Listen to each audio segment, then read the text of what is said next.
Yeah, yeah. Talk about happiness. I'm not going to sit here and tell everybody that being Mr. Physically Fit is going to make you happy. I believe that being physically fit is a part of happiness. Whatever your degree of physically fit is. I don't know, maybe it's having, big strong muscles, maybe it's being lean and just looking good, or maybe it's just being active and getting your body moving. Some kind of physical fitness. I know that that's a piece of it. And I know that doing alcohol may seem like fun recreationally, but when it starts to become a problem, it's not fun. Not at all. When you're doing meth and drugs and whatever it is all the time, it's not fun. When you're smoking weed and things like that occasionally or whatever it is, somebody wants to go smoke. I don't care if somebody smokes weed. I'm not like the biggest fan of weed, but I don't care if they smoke weed, if they want to go smoke weed, but I'm just telling you, it's a drug. It is. And if they're going to do weed all the time, then they're not happy. No, they're not. Or they're into some bad stuff, and if they're into drugs, whatever, they're not happy. So I do know this.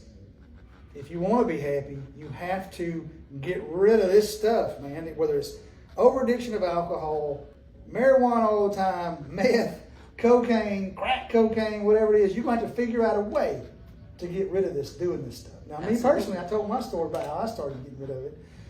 Alcohol. That was my problem. Of course. But you got to get rid of that, and we got to try to find some happiness. We find happiness when we face our demons. You have to Facing our demons. Yes, we if have you're to running face from our something, there is no happiness in that, is there?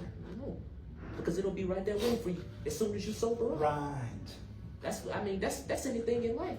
You can run from a responsibility. You can run from anything. You can run from an obstacle, and it'll be right there waiting for you because you never confronted it. Because there's a fine line between living and surviving. You can survive day to day. You're just going by, but you're tight. You're worried. Mm-hmm. You're in fear of something that may never happen. What are you afraid of?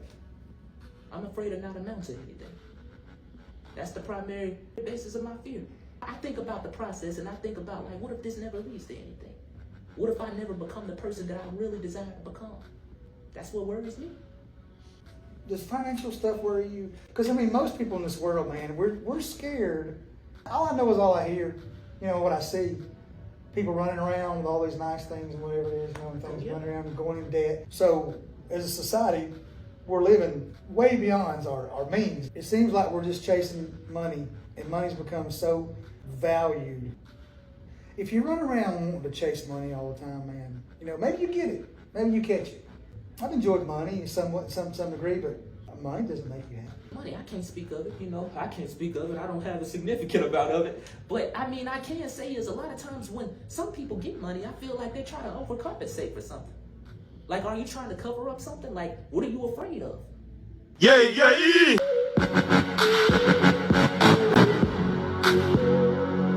When you have wisdom, you adopt the ideology that no step is wasted. I wake up with God and I go to sleep with God. Many are the afflictions of the righteous. I'm sure that this is happening for my greater good. All things work together for the good of those who love God. We find happiness when we face our demons. Happiness is temporary, but joy is forever. And peace only comes from God. The world and its desires pass away, but whoever does the will of God lives forever.